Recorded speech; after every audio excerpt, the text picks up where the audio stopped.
पंतप्रधान नरेंद्र मोदी यांनी आज पश्चिम बंगालमधील हुगळी जिल्ह्यातील तारकेश्वर इथून पंतप्रधान किसान सन्मान निधीचा 23वा हप्ता जारी केला। या अंतर्गत देशभरातील 9,44,00,000पेक्षा जास्त शेतकऱ्यांच्या बँक खात्यांमध्ये 18,880 कोटी रुपयांपेक्षा जास्त रक्कम हस्तांतरित करण्यात आली आहे। 2047 पर्यंत विकसित भारत बनवण्याच्या दिशेने देश काम करत आहे।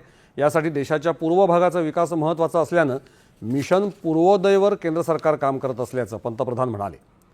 राज्यातल्या 90,85,000 शेतकरी कुटुंबांच्या खात्यात प्रधानमंत्री किसान सन्मान निधी योजनेची सुमारे 1,817 कोटी रुपयांची रक्कम जमा करण्यात आल्याची माहिती राज्याचे कृषी मंत्री दत्तात्रय भरणे यांनी दिली।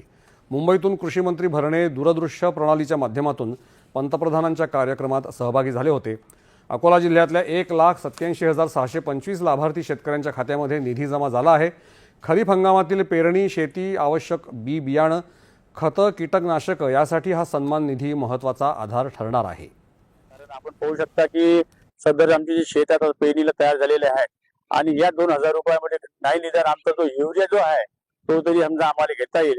या योजनेचा पैसा आम्हाला अत्यंत आणि म्हणजे शेतीच्या उपयोगासाठी आणि टाइमवर भेटला। याच्यात काही ना काही फुलाची पकडी शेतीचं साहित्य मी खरेदी करतो आणि योग्य कामी हा 2 हप्ता जो आहे हा लागणार आहे। तर PM किसानचा हप्ता आलेला आहे। तर या पैशातून आम्ही काही खत बी वगैरे खरेदी करण्यासाठी प्रयत्न करीत आहोत व आता पाण्याची वाट पाहणं चालू आहे।